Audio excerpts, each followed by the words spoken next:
Hello everyone, मेरा नाम अखिल भाटी। आप सभी का साथियों में स्वागत करता हूं एक मोस्ट और वंडरफुल सेशन के अंदर। आज का हमारा ये सेशन आपने थंबनेल में देख लिया होगा। आज हम डिस्कस करेंगे एयरफोर्स एक्स ग्रुप का प्रैक्टिस सेट। और एयरफोर्स एक्स ग्रुप का ये प्रैक्टिस सेट बहुत ही ज्यादा मोस्ट इंपोर्टेंट है और इतना ज्यादा इंपोर्टेंट है, अगर आपने पहले मैथ्स नहीं पढ़ रखा तो आप सबसे पहले अपने टॉपिकों को क्लियर कीजिए। उसके बाद आप इस प्रैक्टिस सेट को लगाओगे तो आपको सारे क्वेश्चन लगेंगे। और ये जो प्रैक्टिस सेट है साथियों, ये हमारा प्रीवियस ईयर का प्रैक्टिस सेट है। प्रीवियस ईयर के अंदर जितने भी क्वेश्चन एयरफोर्स एक्स ग्रुप में बने हैं, सभी के सभी क्वेश्चन में लेकर आया हूं इस प्रैक्टिस सेट के अंदर। ऐसे ही हमारी ये कंटिन्यूस सीरीज चलेगी जो आपके लिए रिकॉर्डेड वीडियो रहेगी। रिकॉर्डेड वीडियो से आपको दो फायदे मिलेंगे। एक तो आपका टाइम बचेगा, एक ऊपर से आप वीडियो को पॉज करके और क्वेश्चन को सोल्व करके भी देख सकते हो। तो आज का हमारा पहला प्रैक्टिस सेट आपके लिए मैं लेकर आया हूं। आपके सामने बोर्ड पर बहुत सारे क्वेश्चन आपको दिख रहे होंगे, तो एक एक करके सभी को सोल्व कीजिए और मैं इनको कंटिन्यू सोल्व कराता हूं। तो बिना देरी के साथियों स्टार्ट करते हैं। अगर हमारे चैनल पर आप नए हो तो चैनल को जरूर सब्सक्राइब करें और बेल आइकन जरूर दबा दें, क्योंकि हमारी जो लाइव क्लास होती है उसका नोटिफिकेशन आपको टाइम से पहले मिल सके। तो बिना देरी के स्टार्ट करते हैं साथियों। आपके सामने पहला क्वेश्चन कह रहा है साइन स्क्वायर एक्स का मैक्सिमम मान कितना होगा। पहला ऑप्शन है -1, दूसरा ऑप्शन बी ऑप्शन है 0, सी ऑप्शन है 1 और डी ऑप्शन है अनंत। बच्चों, अगर आपको पता है कि साइन स्क्वायर एक्स का मैक्सिमम मान कितना होता है तो वो होता है जी प्लस का 1। कितना होता है? प्लस का 1। कॉन्सेप्ट क्या कहता है? कॉन्सेप्ट ये कहता है बच्चों, दोनों बात समझना जो बताने की कोशिश कर रहा हूं। अगर साइन स्क्वायर एक्स की बात करूं तो भैया इसकी मैक्सिमम वैल्यू 1 होती है और इसकी मिनिमम वैल्यू 0 होती है। आई बात समझ में? लेकिन अगर मैं बात करूं साइन एक्स की, तो साइन एक्स की मैक्सिमम वैल्यू प्लस का 1 होती है और मिनिमम वैल्यू माइनस का 1 होती है। और ये जो लिया गया है क्वेश्चन, ये किस वाले टॉपिक से लिया गया है बच्चों? ये टॉपिक से लिया गया है डोमिनो रेंज से। ठीक है, आई होप आपको क्वेश्चन समझ में आया होगा। क्वेश्चन नंबर 2 की बात करते हैं। यदि a बराबर cos alpha sin alpha minus sin alpha cos alpha है तो a किसके बराबर होगा? t का मतलब होता है ट्रांसपोज। ट्रांसपोज मतलब कि परिवर्ताव्युह। ठीक है, और आप सब जानते हो कि a ट्रांसपोज बराबर होता है मोड a इंटू आई बात समझ में? ये आपको पता होना जरूरी है। अगर मैं इसके अंदर मोड a निकाल लूं बच्चों तो कितना आएगा? cos स्क्वायर अल्फा माइनस और minus plus sin square alpha, तो कितना होगा? 1। अगर 1 रखते हैं तो क्या आती है? i। तो i क्या होगा? मतलब बी ऑप्शन सही होगा, आइडेंटिटी मैट्रिक्स होगा। बच्चों, अगर आपको ये क्वेश्चन ऐसे लग रहे हैं कि ये क्वेश्चन आसान है, ऐसे क्वेश्चन एयरफोर्स में नहीं आते, तो मुझे नहीं पता बच्चों तुम कहां पर पढ़ रहे हो।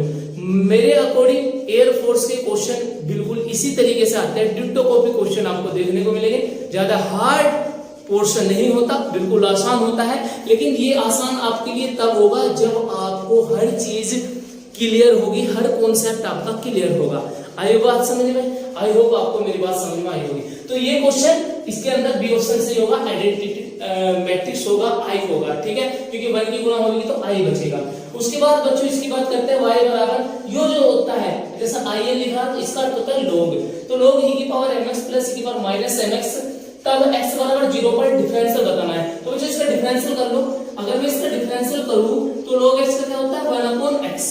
तो e की पावर mx प्लस e की पावर माइनस mx, और इसका दोबारा से करेंगे तो e की पावर x का e की पावर mx और m का m माइनस और e की पावर mx और माइनस का कितना हो जाएगा? माइनस का m हो जाएगा। तो ये जो बीच में प्लस है वो माइनस का हो जाएगा। बच्चों ध्यान से देख लो, जो बीच में प्लस है और ये यहाँ पर माइनस का m आ जाएगा। आई होप आपको क्वेश्चन समझ में आएगा। माइनस का m e की पावर माइनस mx। आई बात समझ में? ठीक है बच्चों, अब मैं बताओ यहाँ पर हमें e की पावर रखना है क्या? x का मान कितना रखना है? 0। तो यहाँ पर 0 रखेंगे, जिसकी पावर 0 उसका आंसर 1, और ये माइनस बाहर आ जाएगा। और यहाँ पर रखेंगे जिसकी पावर 0 उसका आंसर 1, तो 1 1 कट के 0, तो ऑप्शन नंबर बी। आई बात समझ में? आई होप आपको क्वेश्चन समझ में आ रहे होंगे, क्योंकि ज्यादा डिफिकल्ट क्वेश्चन नहीं बनते एयरफोर्स में। बात करते हैं 4th नंबर क्वेश्चन की। समान कोटि के व्युत्क्रम आव्यूह ए और बी के लिए कौन सा ऑप्शन सही होगा? तो बच्चों याद रखना है determinant mode a plus b जो होता है mode a plus mode b लिखा जाता है। इसी तरीके से determinant a plus b determinant a plus b हो सकता है, लेकिन कभी भी a प्लस b का inverse a inverse plus b inverse नहीं हो सकता। तो only a option is the right option. Okay, बात करते हैं क्वेश्चन नंबर 5 की। द वैल्यू ऑफ, इसके मान पूछ रहा है कि इस मैट्रिक्स का मान कितना होगा। तो बच्चों इसकी प्रॉपर्टीज आप डायरेक्ट याद रखोगे, इसका मान होता है xy, तो ऑप्शन नंबर सी होगा। अगर आपको ये क्वेश्चन आसान लग रहे हैं साथियों, तो मुझे पता है कि आपका डेफिनेटली पेपर एयरफोर्स का क्लियर होने वाला है, क्योंकि बच्चों यही पेपर में क्वेश्चन आते हैं। बात समझ में आई? क्योंकि अगर आपको ये ऐसे लग रहा है कि हलवा क्वेश्चन है, तो मतलब कहीं ना कहीं आप जो पढ़ रहे हो या तो बिल्कुल अलग पढ़ रहे हो, कुछ और ही पढ़ रहे हो, नहीं तो आपने कुछ एडवांस तरीके से क्वेश्चन सीख लिए हैं। बहुत अच्छी बात है अगर आपने एडवांस तरीके से क्वेश्चन सीखे हैं। अगर आपको और भी एडवांस तरीके से क्वेश्चन करने हैं तो हमारे साथ जुड़िए, शाम के 5 बजे डेली लाइव, उसके अंदर आपको क्वेश्चन देखने को मिल सकते हैं। मैं चलता हूं नेक्स्ट क्वेश्चन पे, और नेक्स्ट क्वेश्चन क्या कह रहा है। तो बच्चों नेक्स्ट हमारे पास क्वेश्चन है, आप देख रहे होंगे 6 नंबर क्वेश्चन है कि तीसरे चतुर्थांश में निम्नलिखित में से कौन सा धनात्मक है। तो बच्चों तुम्हें ट्रिग्नोमेट्री के अंदर चतुर्थांश का पता होता है नहीं, हमारे 4 चतुर्थांश होते हैं, 4 कोऑर्डिनेट होते हैं, उसके अंदर एक फॉर्मूला लगता है।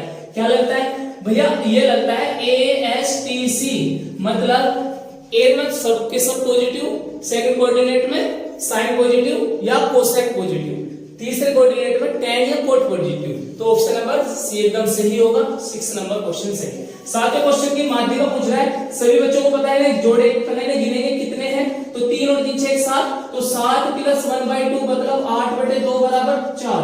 तो 4वां पद हमारी माध्यिका होगी। अब 4वां पद या तो इन्हें असेंडिंग ऑर्डर में लिखेंगे या इन्हें डिसेंडिंग ऑर्डर में लिखेंगे। आए बच्चों बात समझ में? तो जब इन्हें असेंडिंग ऑर्डर में लिखेंगे तो ध्यान से देखो, जब इनको असेंडिंग ऑर्डर में लिखते हैं तो 2 पहले, फिर 3, फिर 4, तो चौथा नंबर होगा 5। तो ऑप्शन नंबर ए एकदम सही ऑप्शन होगा। आई होप आपको समझ में आएगा। क्वेश्चन नंबर 8 की बात करते हैं कि vector A dot vector B equal to 0 और vector A cross vector B equal to 0, तो कौन सा सही होगा? तो बच्चों ऑप्शन नंबर सी, या तो वेक्टर ए बराबर 0 होगा या वेक्टर बी बराबर 0 होगा। और इसमें बच्चे गलती करते हैं, परपेंडिकुलर लगा देते हैं, लेकिन परपेंडिकुलर कभी भी नहीं होगा। अगर ये केवल अकेला होता तो परपेंडिकुलर होता, नहीं तो अगर ये साथ में है तो ए वेक्टर 0 और या वेक्टर बी 0 होगा। आई बात समझ में? आई होप आपको बात समझ में आई होगी। क्वेश्चन नंबर 9 की बात करते हैं कि ए व बी स्थिति सदिश है, ए का मान इतना, बी का मान इतना है, ये 3D से लिया गया है, तो उसके बाद ए व बी की लंबाई। तो बच्चों क्या करेंगे, पहले ए बी निकाल लेंगे। तो ए बी कैसे निकलेगी? बी माइनस ए, बी में से ए घटेगा तो माइनस के 2i, आई में से माइनस के 3i मतलब माइनस 2i, इसमें से ये घटेगा तो प्लस के 6j, और इसमें से ये घटेगा तो माइनस के 3k। तो बच्चों जब इसका हम लंबाई निकालते हैं, लंबाई कैसे निकलते हैं? रूट लगाओ, इसका स्क्वायर 4, इसका स्क्वायर 36 और इसका square 9 equal to 49 equal to 7, इस क्वेश्चन का आंसर। तो ऑप्शन नंबर सी। ये देखो, ये क्वेश्चन एयरफोर्स के हैं। अब आप इनकी अंदाजा लगा सकते हो कि एयरफोर्स में क्वेश्चन किस तरीके का आता है। आई होप मेरी बात आप समझ रहे होंगे। बात करते हैं अवकलन समीकरण के अंदर घात की। देखो घात कोटि पढ़ी होगी आपने अवकलन समीकरण के अंदर, तो क्या करेंगे? जो इनवर्स लिखा हुआ है y बराबर है dy/dx प्लस dy/dx का होल पावर -1, तो क्या करते हैं बच्चों? इसे x dy/dx और प्लस 1/dy/dx करते हैं। जब एलसीएम लेते हैं तो इसकी यहाँ पर गुणा होगी और कुछ ऐसा हो जाएगा, dy/dx y बराबर x dy/dx का होल स्क्वायर प्लस 1। तो बच्चों इसमें बता सकते हो जो सबसे बड़ी, जिसकी घात सबसे बड़ी, जो इसकी कोटि सबसे बड़ी, कोटि तो दोनों समान है, फिर घात को देखेंगे तो घात हमारी ऑप्शन नंबर सी आ जाता है। आई होप आपको क्वेश्चन समझ में आए होंगे, 10 से 10 क्वेश्चन आपको समझ में आ गए होंगे। चलिए नेक्स्ट क्वेश्चन देखते हैं। तो साथियों नेक्स्ट है हमारे क्वेश्चन नंबर 11। कह रहा है कि अवकल समीकरण log dy/dx + x = 0 का व्यापक हल बताओ। ये क्वेश्चन इंपॉर्टेंट है, आप सभी देखिए और सभी को सोल्व करने की कोशिश करिए, साथ के साथ मैं इतने इसको क्वेश्चन को सोल्व कराता हूं। बच्चों हमें पता है इस वाली जो है अवकल समीकरण को हल करना है, तो मतलब आंसर ये आएगा। सबसे पहले ये जो log लिखा है, इस log को आप परे लेके, पहले इसे x को परे ले जाओ, तो इसे थोड़ा सा ऐसे लिखो, dy/dx = -x। क्या लिखो? -x। log के बेस में e होता है, e इसको पावर चढ़ा देता है, तो dy/dx बराबर e की पावर -x। आई बात समझ में? जब इस x को परे लेके जाते हैं तो इस dx को भी परे लेके चले जाओ और दोनों साइड इंटीग्रेशन कर दो, dy का क्या हो जाएगा? y बराबर e की पावर x का e की पावर x और -x का -1, तो माइनस और प्लस का सी। ऑप्शन नंबर कौन सा है? ऑप्शन नंबर है बच्चों सी। देख लो ध्यान से, इस log को जो का तो रखा, इस x को उधर लेके चले गए, जैसे ही इधर लेके चले गए तो e की पावर लेके चला जाएगा, क्योंकि log की कंडीशन है। आई बात समझ में? log की कंडीशन मैंने बच्चों आपको बहुत सारा पढ़ाया log, ठीक है? तो जब दोनों साइड इंटीग्रेशन करते हैं तो dy का y और e की पावर x का e की पावर x और माइनस x का माइनस, तो option number C. I hope आपको क्वेश्चन समझ में आ गया। क्वेश्चन नंबर 12 की बात करते हैं। ऐसे क्वेश्चन में क्या किया जाता है बच्चों, ये जो ऊपर लिखा है इसको t मान लो, और जब इसको t मान लेंगे तो ये जो ये हो जाएगा ये dt हो जाएगा, तो e की पावर t into dt, और e की पावर t मतलब e की पावर t प्लस c, और e की पावर t किसको माना था, e की पावर x प्लस के c। Option number A, option number A इस क्वेश्चन का सही आंसर होगा। क्वेश्चन नंबर 13 की बात करते हैं। अगर यो कह रहा है कि mod limit x tends to a से लेकर, सॉरी लिमिट नहीं, लिमिट दे रखी है a से लेकर b, mod x upon x into dx दे रखा है। क्वेश्चन को ध्यान से देखो और क्वेश्चन को सोल्व करने की कोशिश करो। a से b mod x upon x दे रखा है, तो भैया इसकी प्रॉपर्टीज है direct mode b minus mode a। आई बात समझ में, ये आपको इंपोर्टेंट तरीके से प्रॉपर्टीज याद रखनी है, प्रॉपर्टीज बहुत कुछ रहती है। क्वेश्चन नंबर 14 की बात करते हैं। तो जो ऐसे क्वेश्चन में क्या करते हैं, जब लिमिट माइनस x से 1 दी जाती है तो 2 लिखो, लिमिट रखो 0 से π/2 into sin x into dx, और बच्चों जब इसको सोल्व करते हैं तो इसका आंसर आता है 1, और 1 की जब 2 में गुना होती है तो ऑप्शन नंबर ए सही होता है।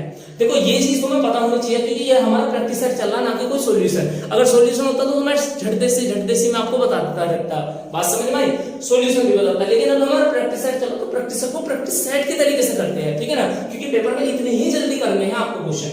बात करते हैं बच्चों इसका, तो इसका क्या हल होगा, मतलब वही है अवकल समीकरण दी है जैसे हमने क्वेश्चन था 11वां, ऐसा ही कुछ 15वां क्वेश्चन है। क्या करेंगे, dy बराबर मोड x into dx, दोनों साइड इंटीग्रेशन करेंगे तो y बराबर हो जाएगा मोड x का होता है x मोड x बटे 2 प्लस के c। Option number A. आयो को बच्चों समझ में आ रहे होंगे, क्वेश्चन बहुत आसान है। नेक्स्ट क्वेश्चन देखते हैं। तो बच्चों नेक्स्ट हमारे क्वेश्चन है जो आपके सामने बोर्ड पर लिखे हैं। इसके अंदर 16वां जो क्वेश्चन है वो ये कह रहा है कि x बराबर t स्क्वायर, y बराबर t की power 3, d square y upon dx square. इन क्वेश्चनों का सॉल्यूशन मैंने बहुत बार बताया है। अगर आपने टॉप 500 क्वेश्चनों की सीरीज ली है ना मैथ्स के अंदर, मैथ्स अग्निवीर प्लेलिस्ट के अंदर जाके देखो, उसके अंदर हमने जो डिफरेंशियल पढ़ा है उसके अंदर सब तरीके के हमने डिफरेंशियल पढ़ चुके हैं, तो वही वीडियो आप जरूर देखें। बात करते हैं इनकी, इसको कैसे करते हैं, सबसे पहले इसका डिफरेंशियल करते हैं dx अपॉन dt, तो बच्चों क्या आएगा 2t। इसका करते हैं dy अपॉन dt, इसका आएगा 3t स्क्वायर। बच्चों इसमें हम dy अपॉन dx निकाल लेते हैं, dy अपॉन dx आ जाएगा मतलब 3t स्क्वायर अपॉन 2t। तो जब इसमें से कटेगा तो 3 अपॉन 2t आ जाएगा। अगर मैं इसका dy स्क्वायर अपॉन dx लिखूं, d square y upon dx square लिखूं, तो बच्चों इसका आता है 3/2। तो पता है एक और शॉर्ट ट्रिक देखो, अगर तुम्हें dy square upon dx square निकालना है, ये आंसर नहीं है डायरेक्टली, क्या करोगे तुम, बस एक काम और कर देना, 3/2 तो तुमने निकाल ही लिया, और इसकी उल्टी भी गुणा कर देना, जो dx अपॉन dt है ना, इसका उल्टा लिख देना 1/2t, तो हमारा आ जाएगा 3/4t। Question number option number C. अगर ये चीज समझ में नहीं आई ना, पहले वीडियो देखो क्योंकि प्रैक्टिस सेट चल रहा है, प्रैक्टिस सेट के अंदर आपको सॉल्यूशन करना है फास्टली तरीके से। क्वेश्चन नंबर 18 की बात करते हैं। x बराबर 0, y बराबर 0 और x प्लस y प्लस 2 बराबर 0। अगर रेखाओं का परिबद्ध क्षेत्रफल पूछता है तो मैंने कल भी बताया था बच्चों, अगर कोई रेखा दी है तो इसको किस रूप में लिखेंगे, अंतःखंड रूप में लिखेंगे। x प्लस y बराबर -2, तो -2 से भाग दे दो सब जगह, -2 -2 तो जैसे ही बनता है तो कुछ ऐसे बनेगा, तो -2 इधर -2 इधर, आधार ऊंचाई तो 1/2 गुना -2 गुना -2, तो 2 से 2 कट गया, माइनस माइनस प्लस, तो 2 हमारा वर्ग का इस क्वेश्चन का आंसर होगा बी, ऑप्शन नंबर बी। ऐसे क्वेश्चन मैंने कल ही फिनिश करे हैं, जिसने वीडियो नहीं देखी वीडियो देख लो। ओके, क्वेश्चन नंबर 19 की बात करते हैं। log x अपॉन x का अवकलन गुणांक बताइए। भैया इसका मान होता है जी 1 का जैसे डिफरेंशियल करते हैं तो हमारा आंसर आता है 0। ओके, ये क्वेश्चन आए हुए हैं भैया एयरफोर्स एक्स ग्रुप में, ये मतलब सोचो कि भैया तो हलवा क्वेश्चन चल रहे नहीं, आए हुए हैं पेपर में क्वेश्चन ऐसे ही लगते हैं, जैसे ही तुम देखोगे तो तुम्हें पता चलेगा। बात करते हैं y बराबर log tan x, इसका डिफरेंशियल करते हैं तो dy अपॉन dx, हमसे पूछ रहा है x बराबर π/4 पर, इसका मान पूछ रहा है dy अपॉन dx का, तो 1 अपॉन रूट tan x, और मैंने भैया 1 अपॉन x log x का 1 अपॉन x, अब रूट x का 1 अपॉन 2 रूट x और tan x का sec स्क्वायर x। भैया π/4 रख दो यहाँ, π/4 मतलब 1 और इसका भी 1, तो मतलब क्या बना 1/2, और sec में जब π/4 रखोगे तो रूट 2 का स्क्वायर करोगे तो भैया 2/2 मतलब एक आंसर आ जाएगा। कितना आ जाएगा, option number D, option number D आ जाएगा। आई होप आपको मेरी बात समझ में आ रही होगी। कोई दिक्कत है किसी भी क्वेश्चन के अंदर बताओ मुझे, यहाँ पर जो कोई दिक्कत है x प्लस y प्लस 2 बराबर 0 लिखा है, देख लो, आई होप अब चमकेगा। हाँ जी, तो x प्लस y बराबर प्लस 2 बराबर 0 लिखा है, और ये आपको समझ में आया होगा, π/4 रख दो यहाँ पर x की जगह, कट फिट के सब कुछ बना जाएगा। क्वेश्चन नंबर 21 की देखते हैं। क्वेश्चन नंबर 21 भैया सतत वाले क्वेश्चन में कुछ ना करना, ये जो दिए हैं इन दोनों को बराबर रख दो, फिर माइनस के लैम्डा माइनस के 4 बराबर 2x प्लस के लैम्डा। तो भैया इसको जब सोल्व करेंगे तो इधर जाएगा तो x माइनस के 4 बराबर लैम्डा, और बच्चों x बराबर 2 में पूछ रहा तो प्लस का 2 माइनस के 4 बराबर लैम्डा, तो लैम्डा का मान कितना माइनस के 2 इस क्वेश्चन का आंसर। आई होप आपको क्वेश्चन समझ में आ रहे होंगे। प्रैक्टिस सेट है, देखो कितनी जल्दी कर रहा हूं। 20 क्वेश्चन तुम्हारे सामने रहेंगे, मैं मुझे उतारने में टाइम लगता है, 15 मिनट के अंदर मैंने 20 क्वेश्चन सोल्व किए। ऐसे ही तुम्हें पेपर के अंदर करना है, अगर टाइम बचाना है तो यही तरीका अपनाना पड़ेगा। ये तरीका जब आएगा जब तुम क्वेश्चनों को एक इस तरीके से देखोगे जिस तरीके से क्वेश्चन के अंदर सॉल्यूशन मांग रहा है क्वेश्चन, ठीक है। अगर डिफिकल्ट बनाना चाहते हो तो डिफिकल्ट भी बन सकते हैं यही क्वेश्चन, ठीक है, वो तुम्हारे ऊपर डिपेंड है। तैयारी देखो तैयारी कितनी है। नेक्स्ट क्वेश्चन के साथ चलते हैं। चलिए बच्चे, नेक्स्ट क्वेश्चन हमारा 23 नंबर क्वेश्चन डिस्कस करते हैं आपके साथ। Limit x tends to infinity x plus 6 upon x plus 1 की होल पावर x प्लस 4। अगर ये लीनियर होता है, अगर ये लीनियर होता है तो निचले वाले से ऊपरले वाले को भाग दे दो और जो शेषफल बचे उसे a की पावर में रख दो।